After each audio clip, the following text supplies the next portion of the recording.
All right, this is the Big Douglas Show. Please subscribe, rate, and review. It's very important for all podcasts. This one also got Big Pooh with me today. And our guest from the NFL Network and the Huddle and Flow podcast is Steve Wyche. Steve, how are you today? Pooh and Doug, what's going on? I'm doing great, man. Thanks for having me on. Excited to have you. That's Pooh is only on one day a week during the summer, so I missed out on the birthday game. We will play it today.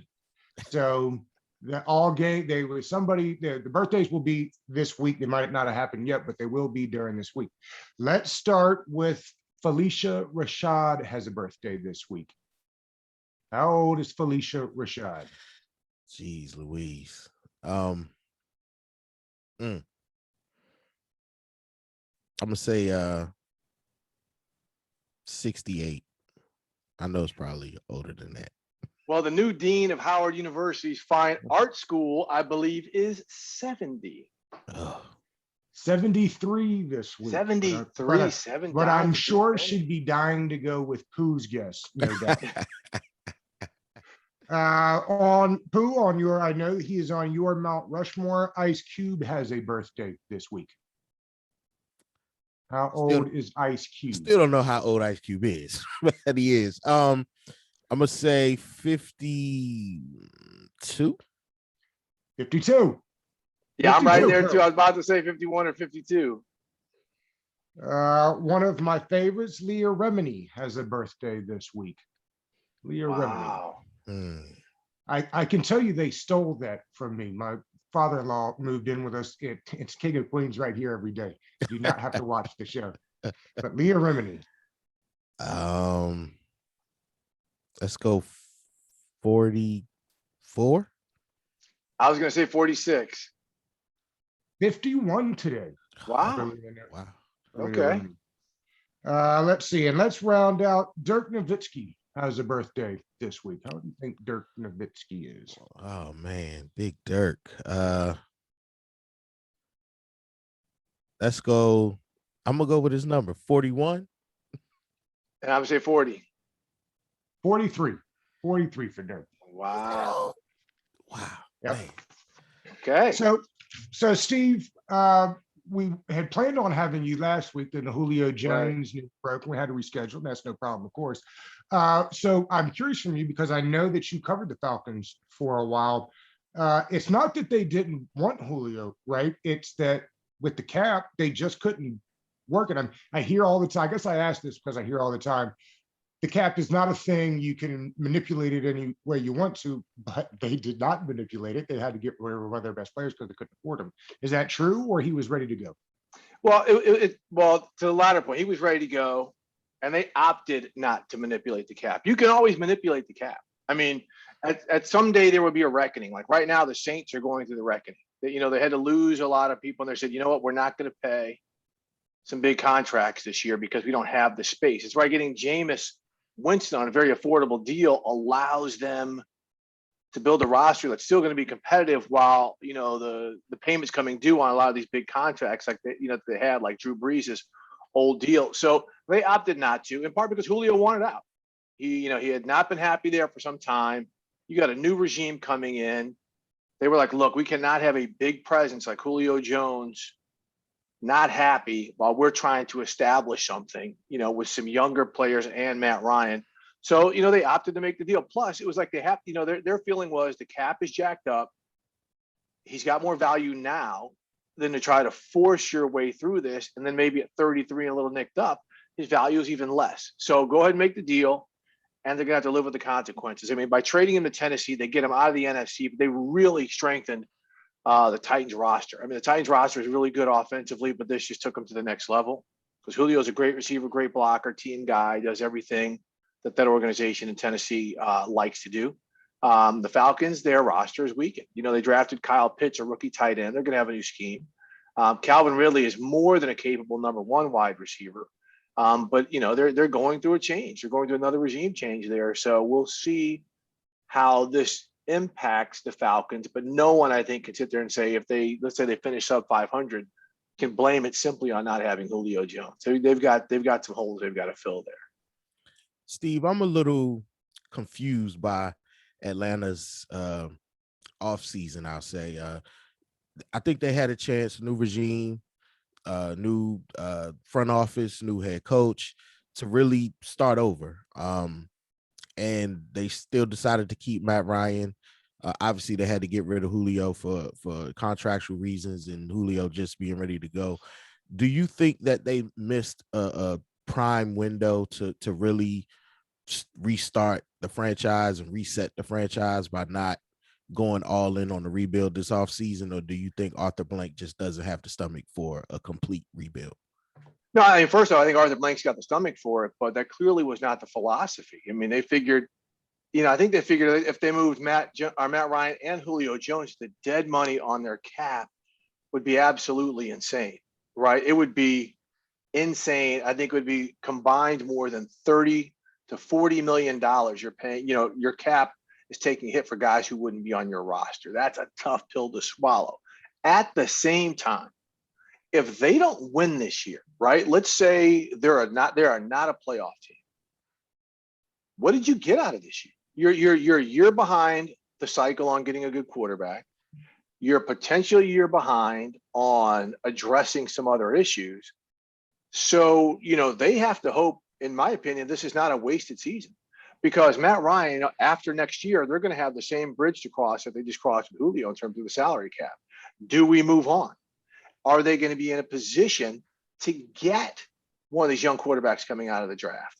They just got an additional second round pick that gets you ammo, but let's suppose the Titans make it to the AFC Championship. That pick is going to be 30 or 29. Maybe a combo with your other second round pick, but is that going to be enough to get you high enough in the first round to get you one of these quarterbacks? We'll see. But they're banking a lot on them being successful this year. Because I think next year there's going to be another, salary cap cleanse, so to speak, where players like Grady Jarrett and Matt Ryan could be susceptible to being on the move. I've been on this for a little bit, Steve, and maybe I'm way off here, but it feels like Kyle Shanahan has the blueprint from his time at Washington to start a rookie quarterback. I feel like it's Trey Lance week one. Do you? No. I think with Trey Lance week one, they would have been more aggressive in trying to move Jimmy Garoppolo. I do think that they like Jimmy Garoppolo. They had the money to absorb a cap hit if they wanted to do that. I think they like Jimmy Garoppolo and feel that they've got a roster where they can take one more shot with him. And then if it doesn't work out, or if it does work out, they're going to move on. Can you imagine if he wins a Super Bowl and they move on? But let's just say, they decided to move on after the season. They got a couple other contracts that maybe, Jimmy Garoppolo, D4, the outside linebacker, these are some contracts that they can move off of and get some other players. But the one thing the Niners have done is they are deep, and they've got talent. The thing is that the injuries, man, the injuries just pile up and pile up and pile up. They've already lost 2 players this offseason, the season-ending injuries. So we'll see. But no, I think Jimmy G is going to be the guy until he gets to a point where they've got to go to Trey Lance, because as we know, Jimmy, he ain't the most durable quarterback back there. And so if you open the door with an injury, you could revisit the time when Alex Smith was a quarterback of the 49ers and he gets hurt. Colin Kaepernick steps in, and that's the end of Alex Smith with the 49ers. So it could be that type of scenario. If Trey Lance was there at 3, do you think that would have been the pick for Atlanta? If Trey Lance was there at 3, right? Do you think they would have Atlanta made the move? Yeah, made the move there. I mean, 4. You mean if Trey Lance was there at 4? Yeah, for Atlanta. Ooh, I don't think so, but that was tempting because they liked him. I think it was Kyle Pitts all along, especially the fact that they had made such a commitment to Matt Ryan. Remember, they redid his contract to basically make him their guy for 2 years. I don't know if it's going to be for 2 years, but the contract hit is sizable. But that's a great question, but I still think it was going to be Kyle Pitts, even though, speaking to some folks in that building, they thought all along when the Niners moved up, it was going to be Trey Lance or Justin Fields. They were not buying into the Mac Jones conversation like so many other people did. I never got it. Go back and look at my reports on NFL Network. I'm like, people I'm talking to, and it wasn't just with the Falcons, but other teams. Some teams were like, There's no way.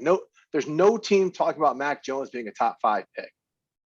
And so where this conversation came with the 49ers was mind-boggling. And I love how they played into it. I mean, they took a media snowball and really pushed it down the hill. Steve, I'm interested in your opinion on which of these 5 rookie quarterbacks was put in the least ideal position to succeed. Oh God. The least ideal. Yeah, you know, people people normally ask which one is in the best situation. No. Which one was in the least ideal? I don't want to say worse because we don't know yet, but least ideal situation. Well, wow, that's tough. I would probably have to say Zach Wilson with the Jets, even though I think the Jets can be a lot better. I think Mike LaFleur is a really good. I mean, he's really well thought of as an OC. Well, let me rethink this. Because the Bears, man, Justin Fields. I do think Justin Fields is going to be their guy from game 1, from week 1. Why not? This is a coaching staff and front office that's on the Green Mile, and if Justin Fields shows some promise, then they can maybe extend their job security. Yeah, let's go Justin Fields though. I mean, their offensive line, they have not been able to run the ball for 2 years. I love Allen Robinson. I just think he is such a special player who just has not. He's had Blake Bortles and then the menagerie of whatever he's had in Chicago. But the Bears have a good defense, and if Aaron Rodgers and the Packers don't work this out, that division becomes a lot more interesting. I think it's going to be tough for the Lions. They're doing a pretty significant rebuild. I think the Vikings should be very good this year. If Aaron Rodgers is back, the Packers are still the team to beat, even though I think the Vikings are going to push them. But the Bears and Justin Fields, that's going to be tough because, I mean, look, if it doesn't work out, he's going to be playing for a new head coach and new coaches the year after this. None of these other quarterbacks are in that scenario. It's funny that you bring that up because when Gruden was still here and they had Haskins and he knew his job was on the line and they wanted to win games. And I always thought, if your job's on the line, maybe you should try to, make sure that the rookie quarterback they brought in does a good job. So I never understood how they did that. And I can see where you're right there. They're going to have to start Fields day 1. You brought it up, Aaron Rodgers. Who do you think's got a better chance of getting moved this offseason, Rodgers or Watson? Assuming Watson gets cleared and is eligible to play. Aaron Rodgers is not getting moved. I mean, the Packers are not. They're not going to trade. So then we don't have to worry about sending 3 1s and Chase Young to Green Bay, right? Packers are not moving him. It's either you play for us or you play for nobody. They're not going to trade him. There's no way they're going to ever win that battle, especially after what happened with Brett Favre. There's no way they're ever going to win that scenario. Deshaun Watson, he's not going to get cleared beforehand because I don't think some of these cases are supposed to come to court until next January, I believe.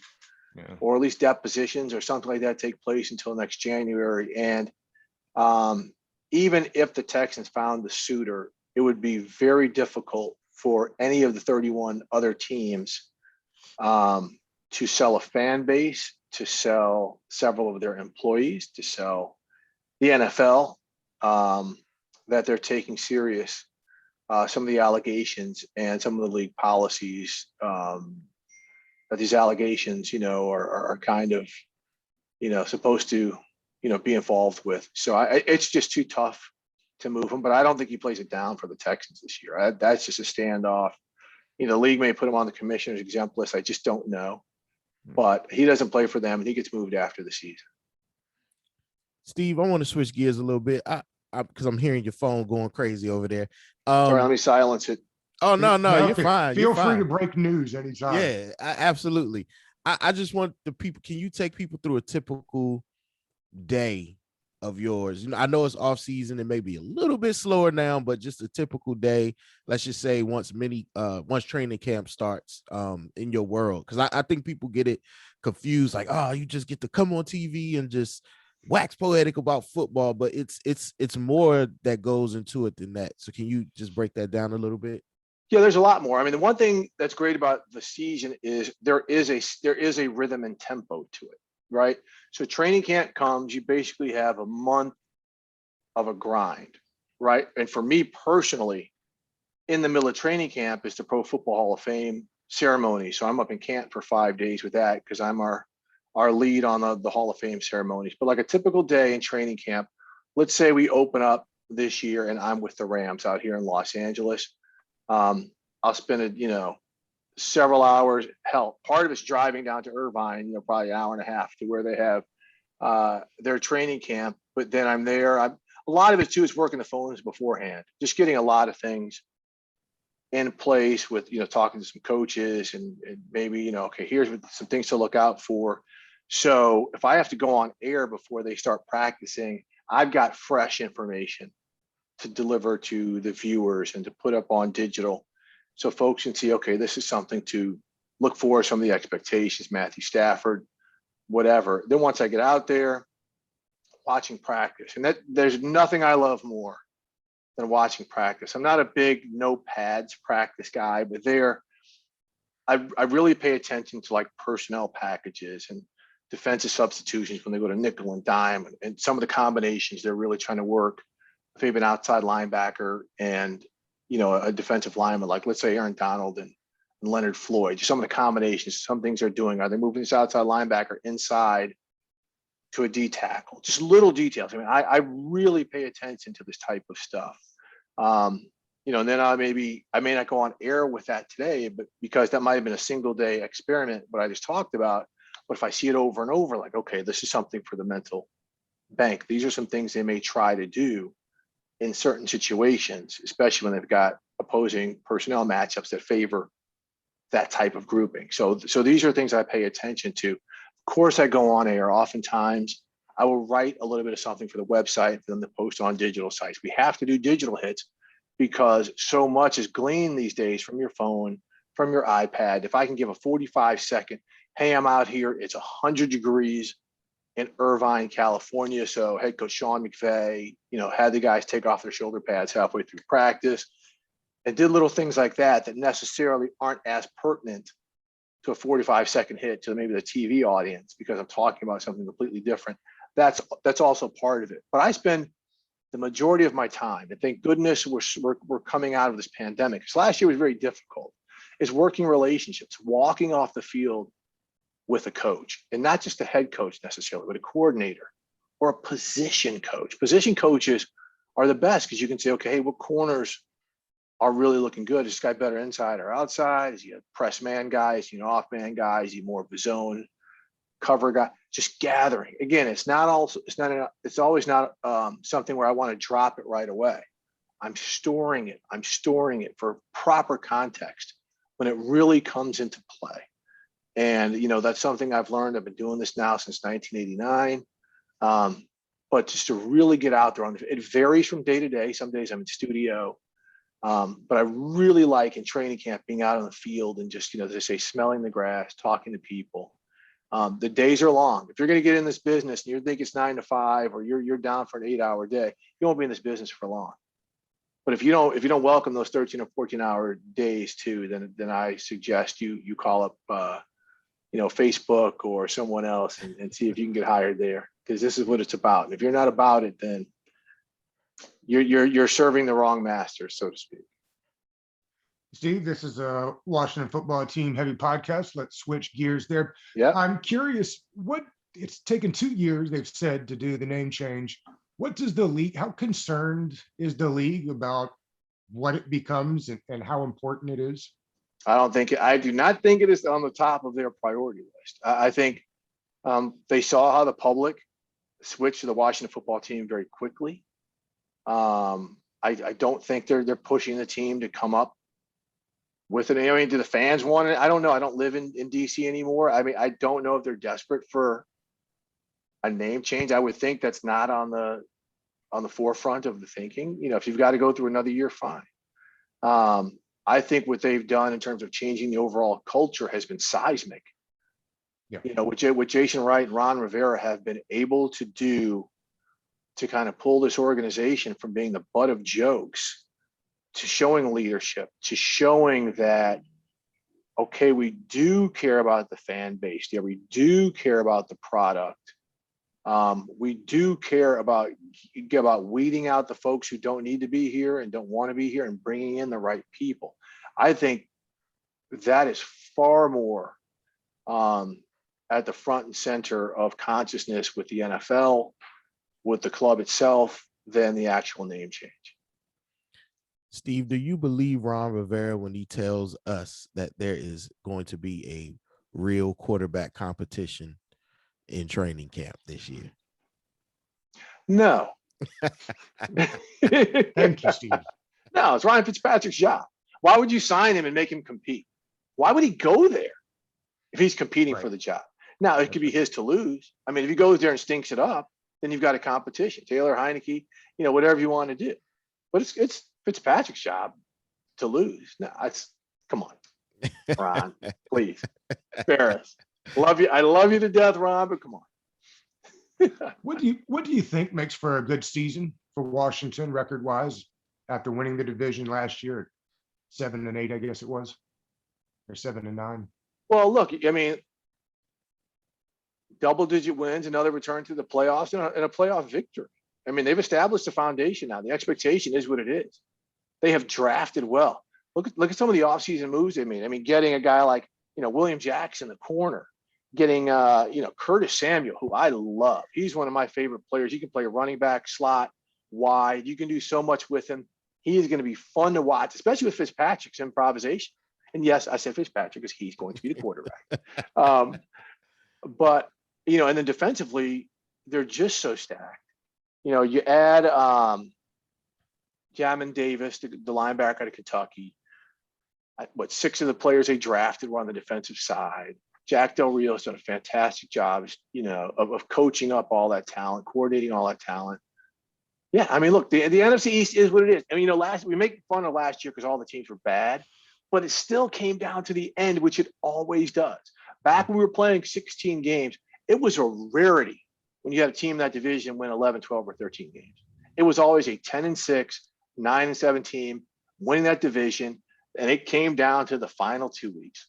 And every year it seemed like, hey, it's Eagles this year, it's the Cowboys this year, it's the Giants this year, and Lord knows how long it was before Washington was in that mix. So I think this year it's going to be competitive. I think if Daniel Jones with the Giants can control the giveaways, they are going to be a tough out. That is a well-coached football team. Dallas, as we know, they have got offense. I don't think Philadelphia is going to be much of a factor this year, but those 3 teams, it's going to be tough between them. And I think you're going to have at least, 2 teams that are plus 500, and Washington should be one of those 2. If they have another top 5 defense, you think Jack Del Rio will get another shot at a head coaching gig, or do you think he's at the point of his career where he likes being the defensive coordinator? Well, I'm sure he'd love to be a head coach again. I mean, I like Jack a lot, and he's done some good things as a head coach in Jacksonville with the Raiders. You're just seeing more of a trend where the experienced coaches are not, you're seeing the Robert Salehs of the world and the Arthur Smiths of the world and guys like that get opportunities. And, we're still waiting for Eric Bieniemy, to get his shot, if he's ever going to get his shot. So I just think Jack in a situation where, there's a lot of teams that would put people in front of him. Maybe he gets some interviews, but I don't think he will be, on the short list compared to and that's just and that's nothing against him or the job he's done. It's just kind of based on the trend of what's going on with the coaches. Del Rio also has the disadvantage of being a defensive coach. No. I mean, what they did go to 2 defensive coaches did get hired this offseason, but the trend has been offense, and more offense. Was it Staley in San Diego and Robert Saleh with the Jets? Yeah, with the Jets. Steve, if you had to take a guess, your best guess, I know Doug wanted to do this today. If you had to pick one out of the NFC East, who do you see today coming out as the champions of the NFC East? Washington. I love their D. If they can turn that D. And the thing is, here's 2 things to look at. Okay, right? They've got a really good defense, but you got to get the takeaways, right? The NFL now is red zone defense and takeaways. You talk about, You can hold teams to less than 300 yards a game and have the number one defense in terms of yards.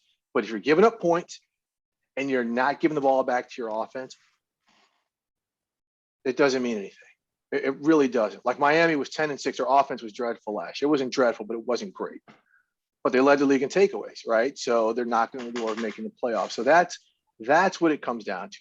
And Washington has got the players, Chase Young knocking the ball free, Montez Sweat, strip sacks. They got now William Jackson again. He's a guy who can get to the ball. They got players who can get to the ball. They've got to get the takeaways. They do that. I mean, you can have a 3 yards and a cloud of dust offense that kicks field goals because you're taking away possessions from the other teams. And that's, man, if they started getting takeaways like in droves, they're going to be frightening, man.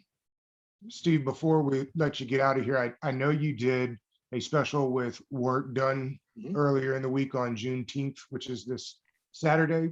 Unfortunately, there's probably still a lot of people that will listen to this that don't know what that is. I hope you would tell us a little bit about it before you go today. Well, I mean, the holiday itself. I mean, look, this is something I grew up in Missouri, between Minneapolis and outside of St. Louis. Is it Missouri or Missouri? The natives say Missouri, because it was a French founded city. So there's a lot of words there. The Washingtons, the San Luis. It's not a St. Louis, it's a San Luis. I grew up in Minnesota and moved there. Okay. But I went to high school and stuff in St. Louis. I consider it my home.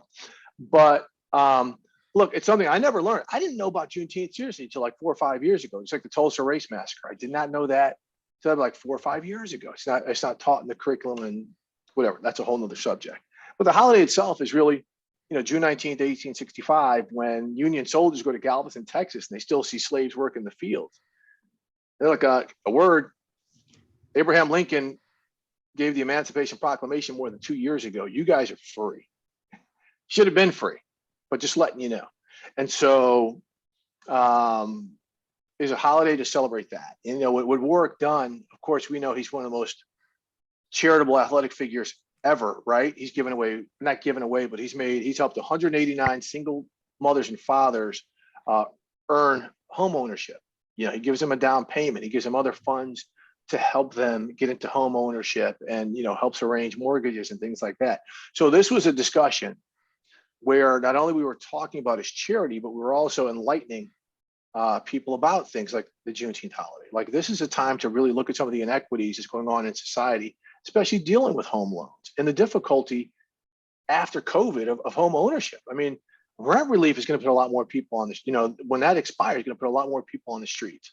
Housing prices are through the roof, and we still have just great disparities in lending practices between white America and a lot of the established white people, and then people of color. So these are things we all discussed.